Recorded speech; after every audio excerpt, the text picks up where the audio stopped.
Saya Anastasia Angelina, NIM 21104175565 akan menjawab soal ujian tengah semester. Mata kuliah Perilaku Organisasi, dosen pembina Adi Mursalin SEMM.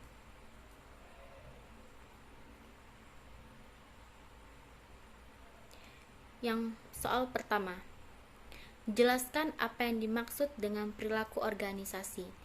Perilaku organisasi adalah suatu faktor yang mempengaruhi bagaimana orang sebagai individu maupun sebagai anggota kelompok berperilaku dalam organisasi serta pengaruhnya terhadap struktur dan sistem organisasi. Soal kedua, jelaskan pengertian perilaku organisasi menurut para ahli. Menurut Robin N. Judgi berpendapat bahwa perilaku organisasi adalah sebagai suatu bidang studi yang menginvestigasi dampak individu, kelompok, maupun struktur pada perilaku dalam organisasi dengan maksud mengaplikasikan pengetahuan tersebut guna memperbaiki efektivitas organisasi. Menurut para ahli yang kedua, Georgi dan Jones menyatakan perilaku organisasi adalah sebagai suatu studi tentang berbagai faktor yang mempengaruhi tindakan individu dan kelompok dalam organisasi serta bagaimana organisasi mengelola lingkungan. Menurut para ahli yang ketiga, Frank Lutan, perilaku organisasi didefinisikan sebagai studi dan aplikasi dari pengetahuan tentang bagaimana orang, individu, dan kelompok bertindak dalam organisasi.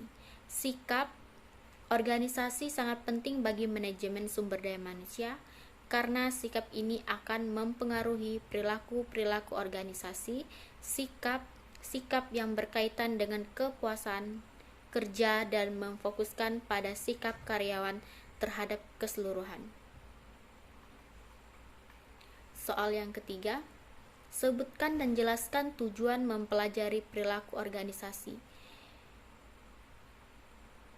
Yang pertama, memahami perilaku yang terjadi dalam organisasi. Tujuan pertama mempelajari perilaku organisasi adalah untuk dapat memahami dan menjelaskan kejadian-kejadian yang terjadi dalam organisasi. Dengan demikian kita dapat mengembangkan cara berpikir tentang kejadian-kejadian di dalam lingkungan organisasi. Yang kedua, meramalkan kejadian-kejadian yang terjadi dalam organisasi. Setelah kita memahami perilaku yang terjadi dalam organisasi, maka kita harus mampu untuk meramalkan dan menjelaskan kejadian-kejadian yang terjadi dalam organisasi. Jika kita menjumpai pola kejadian yang berulang-ulang dalam organisasi, kita tentu ingin mengidentifikasi kekuatan-kekuatan dan faktor-faktor kelemahan yang menyebabkan perilaku tertentu terjadi. Hal ini penting karena dengan demikian kita dapat meramalkan apa yang akan terjadi kemudian hari jika kondisi yang sama muncul sehingga membuat lingkungan organisasi menjadi lebih stabil. Yang ketiga, mengendalikan perilaku. Tujuan yang sangat penting dalam mempelajari perilaku organisasi adalah mengendalikan perilaku dalam organisasi. Jika pimpinan organisasi dapat memahami dan menjelaskan secara seksama perilaku yang terjadi dalam organisasi, maka ia akan dapat menciptakan situasi menghasilkan perilaku yang diinginkan dan mengurangi perilaku yang tidak diinginkan. Kemampuan kita untuk mengendalikan moralitas dan perilaku dari anggota organisasi menjadi isu yang sangat penting pada masa sekarang. Soal yang keempat, terdapat beberapa bidang ilmu yang ikut memberikan kontribusinya dalam pengembangan ilmu perilaku organisasi. Sebutkan dan jelaskan bidang-bidang ilmu yang dimaksud. dan mengapa bidang ilmu tersebut berkontribusi terhadap perilaku organisasi. Yang kita jawab adalah bidang-bidang ilmu dalam kontribusinya, yaitu yang pertama, psikologi. Psikologi merupakan ilmu pengetahuan yang berusaha mengukur, menjelaskan, dan kadang mengubah perilaku. Kontribusinya ilmu ini terhadap perilaku keorganisasian adalah dalam hal pembelajaran, motivasi, kepribadian, persepsi, pelatihan, efektivitas kepemimpinan, kepuasan kerja, pengambilan keputusan individu, penilaian kerja, pengukuran sikap, seleksi karyawan, desain kerja, stres kerja. Yang kedua, psikologi sosial adalah salah satu bidang dalam psikologi yang memadukan konsep-konsep baik dari psikologi maupun sosiologi dan memusatkan perhatian pada saling keterpengaruhan antara orang-orang. Kontribusi dari ilmu ini kepada perilaku keorganisasian meliputi perubahan perilaku, perubahan sikap, komunikasi, proses kelompok, pengembalian keputusan kelompok. Yang ketiga, sosiologi adalah studi tentang orang-orang dalam hubungannya dengan sesama, terkait pemahaman tentang sistem sosial dan interaksi manusia dalam suatu sistem sosial. Yang keempat, antropologi adalah studi tentang masyarakat, khususnya tentang manusia beserta kegiatannya. Jadi sumbangannya yang tidak kecil terhadap perilaku keorganisasian adalah dalam hal nilai komparatif, analisis lintas budaya, lingkungan organisasional.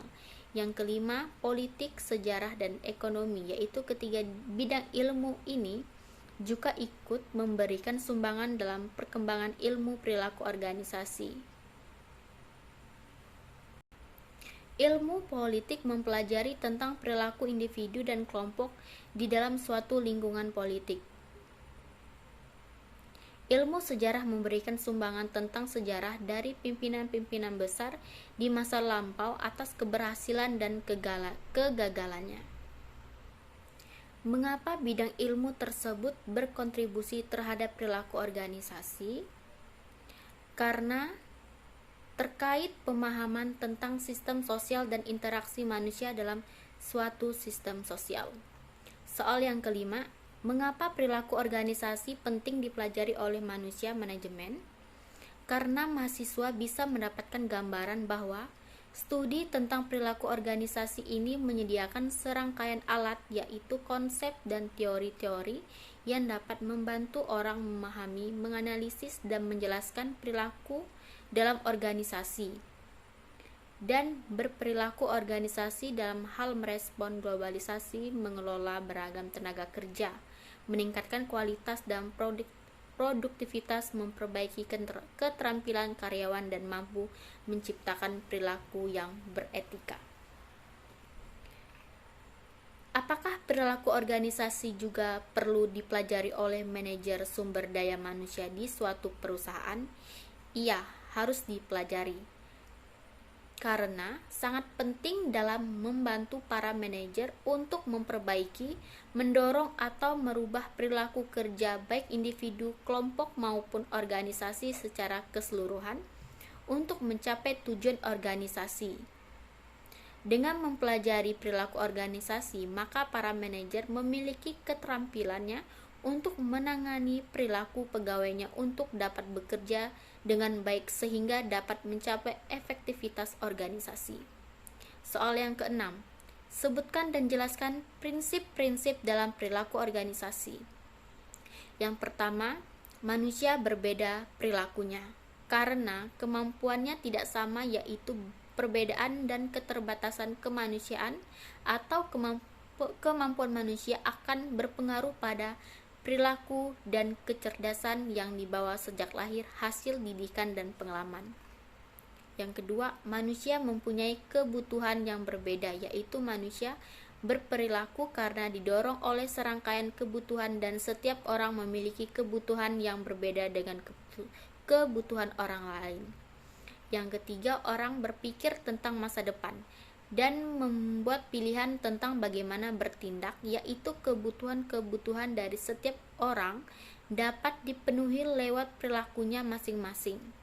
Seseorang yang dihadapkan dengan jumlah kebutuhan yang potensial harus dipenuhi lewat perilaku yang dipilih karena ia yakin dapat mengarahkan untuk mendapatkan sesuatu hasil tertentu.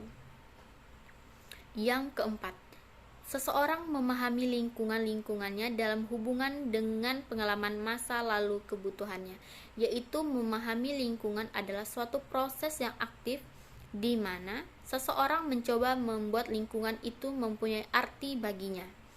Dan lingkungan sangat banyak memberikan objek dan peristiwa ketimbang dengan kemampuan manusia yang dimilikinya untuk memahami objek dan peristiwa tersebut.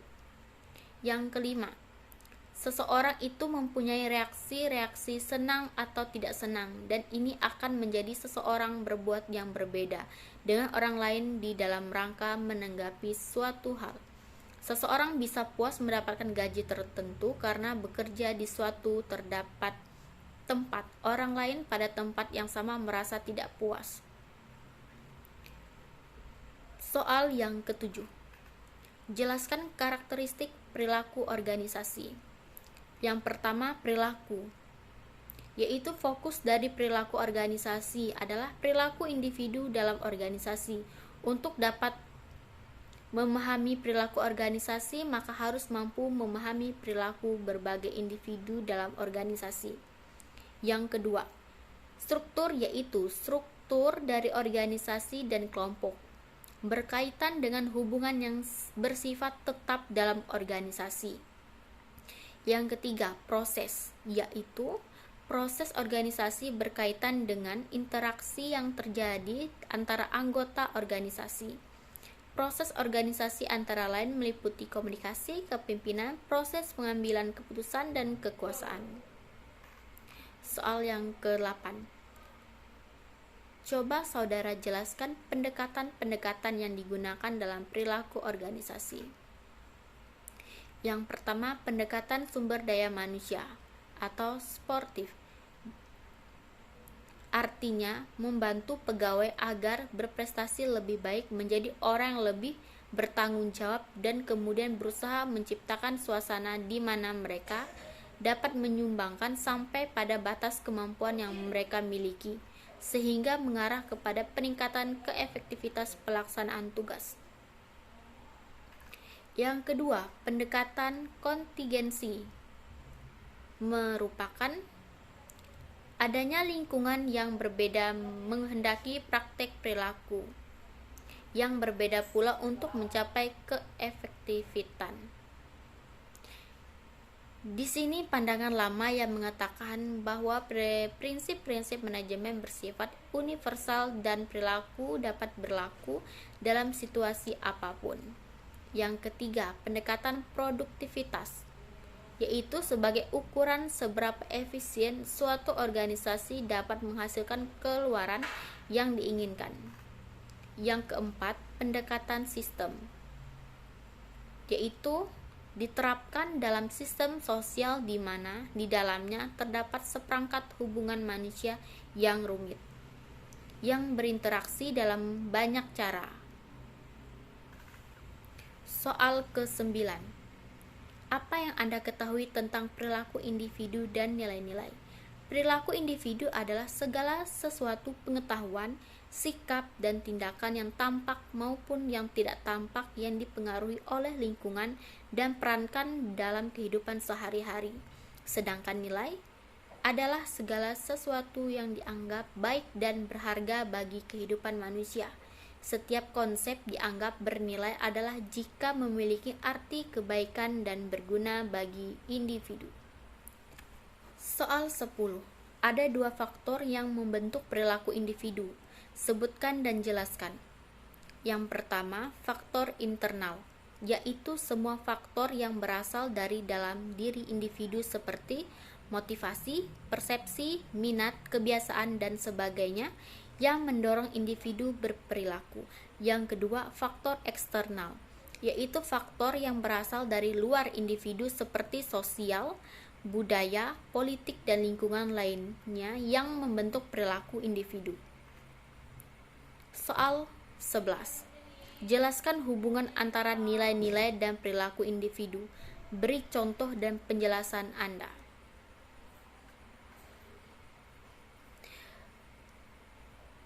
Menurut ahli sastra Teja tahun 1993 menyatakan bahwa nilai mempunyai peranan penting dalam perubahan perilaku. Nilai dapat memengaruhi pengetahuan, sikap, dan tindakan individu. Dengan perkataan lain, perilaku individu dibentuk dari nilai-nilai yang dianutnya. Semakin bagus nilai yang dianutnya akan berdampak pada perilaku baik yang tampak maupun yang tidak tampak. Contohnya, anak remaja perempuan yang bernama Nofilda. Nofilda bertemu dengan nenek separuh baya di jalan yang mengalami kesulitan membawa barang belanja, sehingga Nofilda langsung membantu nenek tersebut dengan membawa barangnya. Bukan hanya baik, tapi si Nofilda sangat sopan, santun dalam melakukan perkataan dan perbuatannya dalam menolong. Sehingga si nenek merasakan bahwa Nofilda anak yang sangat luar biasa, karena si nenek merasakan Nofilda memiliki nilai yang tinggi dalam berperilaku terhadap orang tua. Soal 12. Apa yang dimaksud dengan keberagaman dalam organisasi? Jelaskan jawaban Anda. Keragaman dalam organisasi merupakan suatu hal yang sangat penting saat ini. Dengan keragaman, organisasi dapat memperoleh berbagai pandangan, kemampuan, dan berbagai hal untuk mengatasi permasalahan organisasi atau perusahaan dan dapat juga meningkatkan efektivitas perusahaan. Soal 13. Sebutkan dan jelaskan jenis keberagaman dalam organisasi. Yang pertama, cacat kognitif. Fungsi yang berbeda dapat memengaruhi ingatan individu, kemampuan memecahkan masalah, perhatian komunikasi, linguistik, serta pemahaman verbal, membaca, matematika, dan visual. Yang kedua, kemampuan fisik dan cacat tubuh. Mempekerjakan individu dengan berbagai disabilitas dan pengalaman tidak hanya akan membantu tim Anda membangun lingkungan yang lebih beragam dan inklusif. Yang ketiga, kesehatan mental, yaitu kesehatan karyawan menjadi tren utama dalam ruang sumber daya manusia, tetapi terlalu sering kesehatan mental diabaikan. Yang keempat, keanekaragaman syaraf. Keanekaragaman syaraf yaitu seperti yang didefinisikan oleh Simposium Nasional tentang Keanekaragaman Saraf adalah konsep di mana perbedaan neurologis harus diakui dan dihormati sebagai variasi manusia lainnya. Yang kelima, perilaku dan keanekaragaman. Setiap orang memiliki tingkah laku dan pola perilaku unik yang mereka kembangkan sepanjang hidup mereka. Perilaku seperti itu adalah hasil dari asuhan individu, keluarga, teman, dan budaya. Keenam, kepribadian dan gaya berpikir. Berbagai kepribadian dan gaya berpikir yang berbeda di tempat kerja dapat membawa situasi stres dan kreativitas yang unggul. 7. Latar belakang budaya, yaitu sejumlah faktor yang membentuk budaya berbeda, termasuk makanan tradisional, bahasa, agama, dan adat istiadat. Ke-8, letak geografis. Lokasi geografis yaitu peran utama dalam budaya, bahasa, pendidikan, peran sosial, status sosial, ekonomi, kepercayaan, dan ideologi yang dianut dan dipahami seseorang. Yang ke-10, bahasa, logistik, dan aksen bahasa, yaitu memainkan peran penting dalam kemampuan seseorang untuk mendapatkan dan mempertahankan pekerjaan. Yang 10, etnis pada faktor biologis, merupakan perilaku yang dikaitkan dengan budaya, sejarah kebangsaan, warisan, pakaian, adat istiadat, bahasa, leluhur, dan latar belakang geografis. Yang ke-11, ras, ditentukan secara biologis. Contohnya seperti kulit putih, hitam yaitu Afrika, Amerika Indian atau Alaska, Native Asia, Native Hawaii, dan atau penduduk kepulauan Pasifik lainnya. Yang 12, status kewarganegaraan. Larangan mendiskriminasi calon dan karyawan saat merekrut, merujuk, mempekerjakan atau memecat individu berdasarkan kewarganegaraan atau status imigrasi mereka. 13. Usia. Pada setiap waktu ada beberapa generasi yang bekerja di angkatan kerja. Setiap generasi memiliki perbedaan tersendiri yang ditentukan oleh periode waktu orang-orang yang dilahirkan dan perubahan sosial, politik, dan ekonomi yang unik yang terjadi selama masa kecil.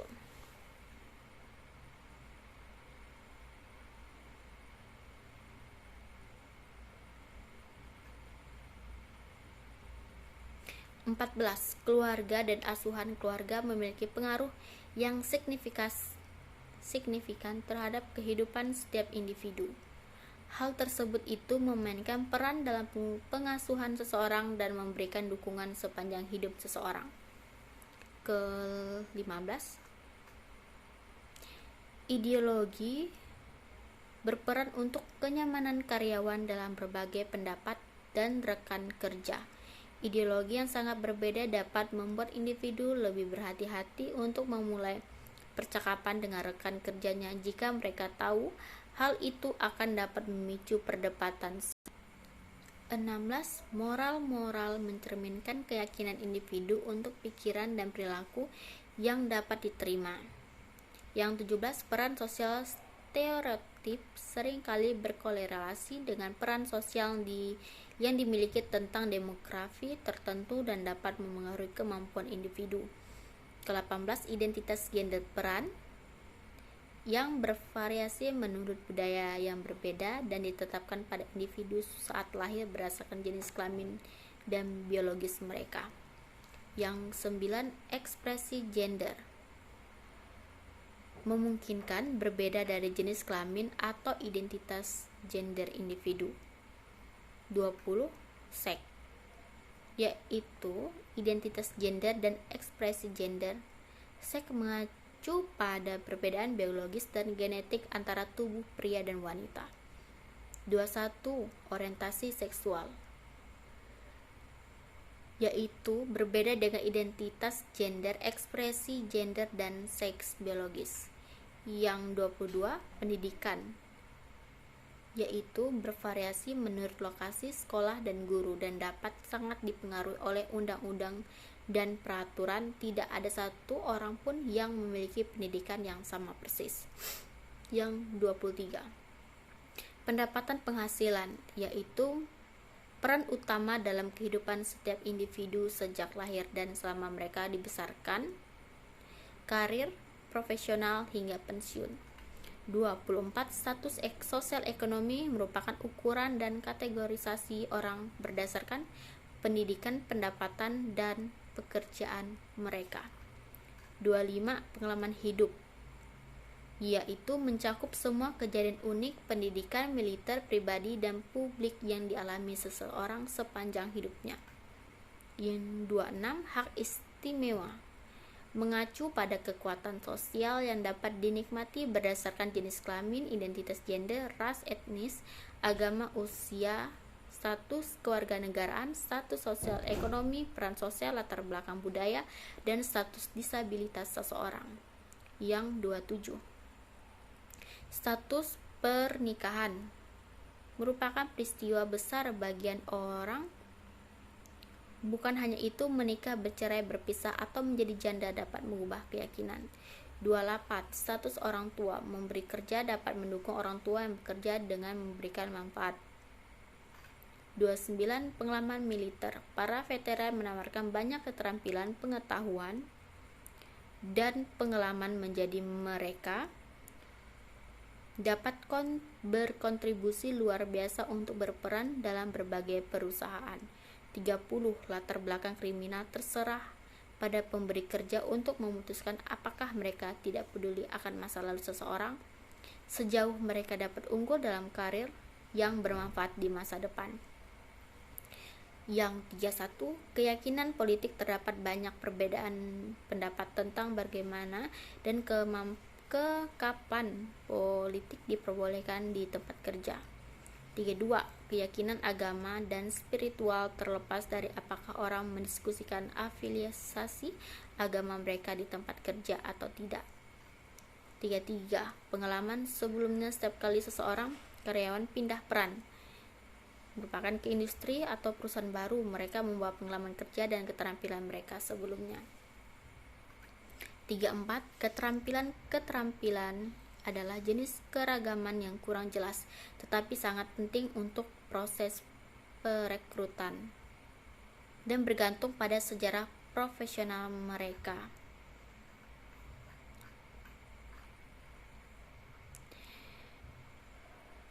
Itulah 34 jenis keberagaman dalam organisasi. Soal 14. Sebutkan tugas-tugas yang sudah Anda kerjakan sebelum UTS perilaku organisasi. Sudah membuat video ringkasan materi bab 1 pengantar perilaku organisasi, bab 2 perilaku individu dan nilai-nilai, bab 3 keberagaman dan dalam organisasi. 4 bab 4 sikap perilaku dan kepuasan dalam bekerja. Jadi tugas-tugas dalam dibuat video sudah saya selesaikan. Baiklah, itu adalah jawaban soal UTS perilaku organisasi. Terima kasih.